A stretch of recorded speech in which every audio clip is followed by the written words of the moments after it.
அஸ்ஸலாமு அலைக்கும் ரஹ்மத்துல்லாஹி வரகாத்துஹு. பேரழிவு தரும் படிப்பினை தொடர் பதிவினை பார்ப்போமாக. எத்தனையோ பேரழிவுகளை கண்டு வருகிறோம். கொரோனா கொள்ளை நோய் சோதனையிலிருந்து மீள்வதற்குள் வெட்டுக்கிளிகள் படையெடுப்பு, கடந்த சில வருடங்களுக்கு முன்னால் கஜா எனும் பெயருடைய பெரும் புயல் தமிழகத்தின் பல பகுதிகளை தாக்கியது. உயிர்கள், விலங்குகள், மரங்கள், வீடுகள் என பலவற்றை இழந்து மக்கள் செய்வதறியாது புலம்பிக் கொண்டு இருந்ததை கண்டோம். இவற்றுக்கு முன்னரும் பல பேரழிவுகள் நம்மை கடந்து சென்றுள்ளதை நாம் அறிவோம். நாமும் இந்த பேரழிவுகள் நமக்கு ஏன், எதற்கு என்ற எந்த கேள்வியும் கேட்காமல் அதை கடந்து சென்று கொண்டேதான் இருக்கின்றோம். உண்மையில் நமக்கு இவை கொண்டு வரும் செய்தி என்ன? அன்றாட வாழ்வில் அனுதினமும் புது புது அலுவல்களில் மூழ்கி கிடக்கும் நமக்கு இந்த மாபெரும் பிரபஞ்சத்தை பற்றியோ, அதில் ஒரு நுண்ணிய துகள்கள் போன்ற பூமியின் மீது வாழும் மற்றொரு நுண் துகளாக வாழ்ந்து கொண்டிருக்கும் நமது நிலை பற்றியோ சிந்திக்க சற்றும் நேரம் கிடைப்பதில்லை. எதற்காக இங்கு இவ்வளவு அவசரம் வாழ்ந்து கொண்டிருக்கிறோம்? இதன் இறுதி முடிவு என்ன? இங்கிருந்து எங்கே போகிறோம்? இதன் பின்னணி என்ன என்ற கேள்விகளை நாம் கேட்பதும் இல்லை. இப்படிப்பட்ட நம்மை நெறிப்படுத்தவே வருகின்றன என்பதை நாம் உணர வேண்டும். இவ்வுலகை படைத்த இறைவன் இந்த தற்காலிக வாழ்க்கையை ஒரு பரீட்சையாகவும் இவ்வுலகை அதற்கான பரீட்சையாகவும் படைத்துள்ளார்.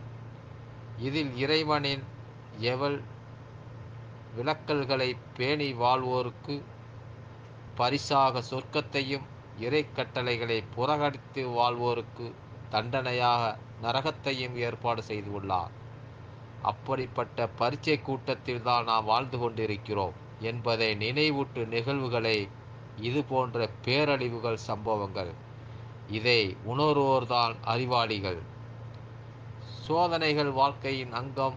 இறைவன் தன்னுடைய இறுதி வேதமான குர்ஆனில் கூறுகிறார், ஒவ்வொரு வருடமும் ஒரு தடவையோ 2 தடவைகளோ தாங்கள் சோதிக்கப்படுவதை அவர்கள் உணரமாட்டார்களா? பின்னரும் அவர்கள் தெரிந்து கொள்ளவில்லை, படிப்பினை பெறுவதும் இல்லை. திருக்குர்ஆன் 9வது அத்தியாயத்தின் 126வது வசனத்தில் பதிவாகியுள்ளது. உங்களைப் போன்ற பலரை அளித்திருக்கிறோம், படிப்பினை பெறுவோர் உண்டா? திருக்குர்ஆன் 54வது அத்தியாயத்தில் 51வது வசனத்தில் பதிவாகியுள்ளது. இறைவன் இந்த பேரழிவுகளை நடத்துவது மனிதர்களாகிய நாம் படிப்பினை பெற வேண்டும் என்பதற்காகவே. அறிவியலும் ஆய்வுகளும் ஊகங்களும் நமக்கு பல காரணங்களை சொல்லலாம். ஆனால் இம்மாபெரும் பிரபஞ்சத்தில் நமது அற்ப நிலையை, அற்ப ஆயுளை உணர்ந்த பின் இந்த உலகை படைத்து பரிபாலித்து வரும் இறைவனை பற்றி சிந்திக்காமல் இருப்பது அறிவீனமே.